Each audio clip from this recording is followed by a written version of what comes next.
I know. When I say crime is the new black entitlement, it sounds stupid, right? It sounds like I'm just exaggerating to make a point that in the new criminal justice reform, that where, too many black people in prison, too many black people are being arrested for no reason whatsoever. But guess what? Crime is the new black entitlement. Really? I picked up the New York Daily News this morning, read a column from nationally syndicated columnist Leonard Pitts. New York Daily News is still, even though it's on the downslide, it's still one of the bigger newspapers in the country. His column is picked up all over the country.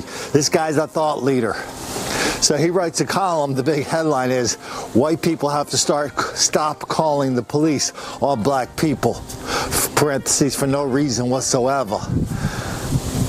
And he wasn't just talking about the big kerfuffle we had at Starbucks the other day in Philadelphia. This is a whole range of issues that white people are always just messing with black people. And we shouldn't do that anymore because crime is the new black entitlement. We shouldn't call the cops if we see somebody breaking the law, especially a black person. That's kind of strange, isn't it? It's hard to believe unless you actually saw this being published in a major daily newspaper. Well, there it is. It gets stranger. It gets a lot stranger. Why don't we head down to Baltimore? They had a hip-hop concert there in Baltimore the other night. Hip-hop concert, where they celebrate guns, drugs, money, bitches, and violence as part of the black culture. The chief of police of Baltimore, police commissioner, I think they call him, he goes on stage at the hip-hop conference and apologizes for 200 years of white racism directed at black people in Baltimore, especially the cops, messing with black people in Baltimore. Because we all know in Baltimore, there's never any reason to call a cop on a black person because black people are relentless victims of relentless white racism all the time, everywhere. That explains everything. Don't you know that? Space to destroy anyone. That's Baltimore. Baltimore's police commissioner takes the stage during a hip-hop concert downtown alongside the mayor. He addressed the crowd, but it appears many weren't interested in what he had to say. I want to take about 20 seconds. I want to take about 20 seconds to apologize for all the things that the police have done dating back 200 years. In this video posted by Baltimore Fishbowl, Baltimore Police Commissioner Darryl D'Souza is heard speaking to a crowd during last night's Eric B. and Rakim show at Baltimore Soundstage. Some applauded his apology, but many in the crowd booed. 200 years ago, all the way to civil rights, all the way to the 80s, when crack was prevalent in the cities and infected disproportionately African American men, all the way to the 90s, all the way to the 2000s where we had zero tolerance. The commissioner went on to say he promises changes will be made in policing in the future. Well, tonight, the president of Baltimore's police union issued this statement saying, in part, quote, "I'm not sure that a blanket apology covering 200 years is appropriate.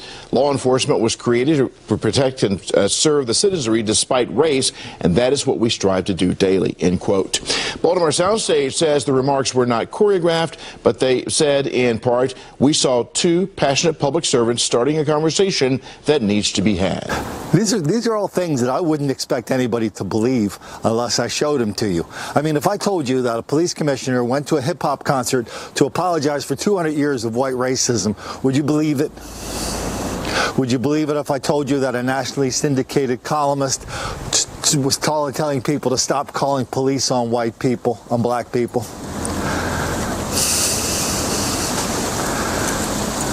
That's nuts. I mean, every day it's something more unbelievable than the day before.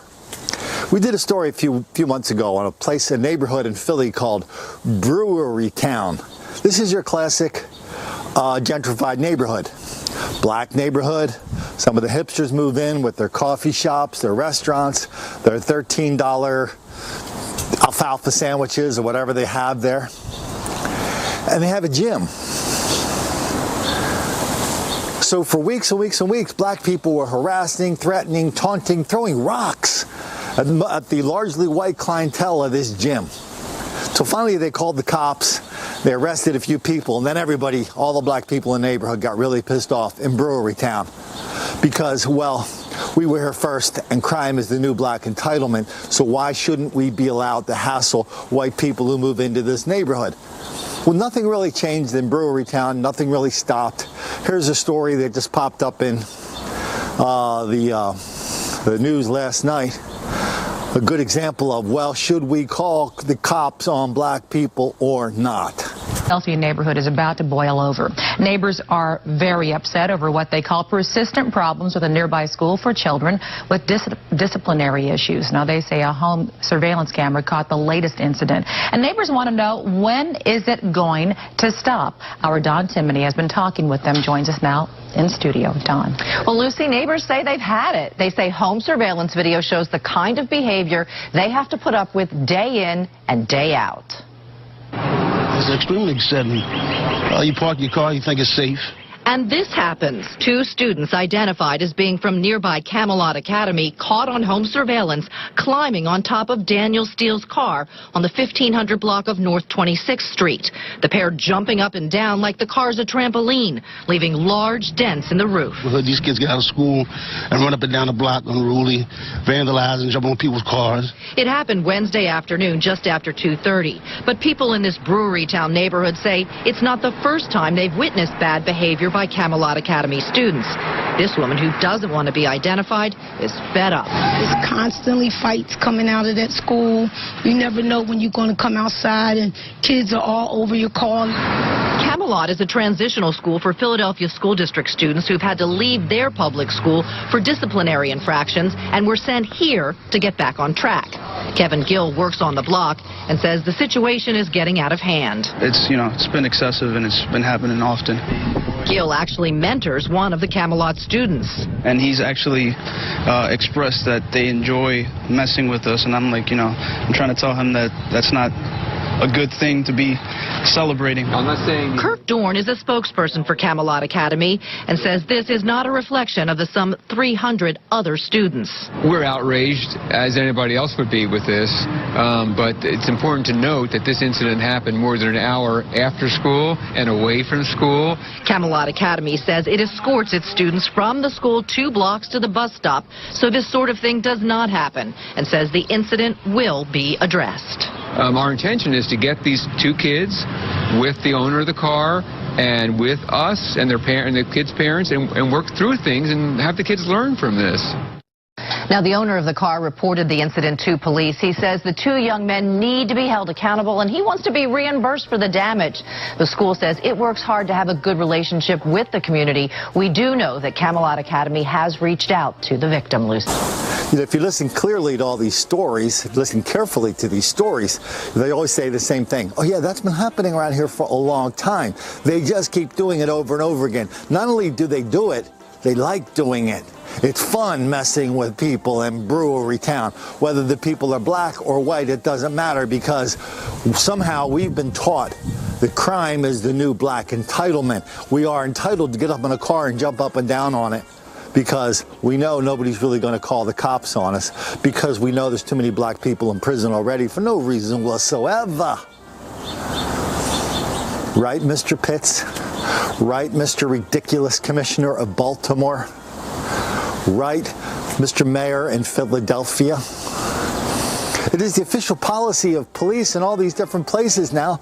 We are not going to arrest black people, no matter what. Unless they kind of force us to. Jumping on a car, that's nothing. Is there a hip-hop concert around here somewhere I can apologize for that? But as we found out from watching that hip-hop concert, even apologies make the black kids angry.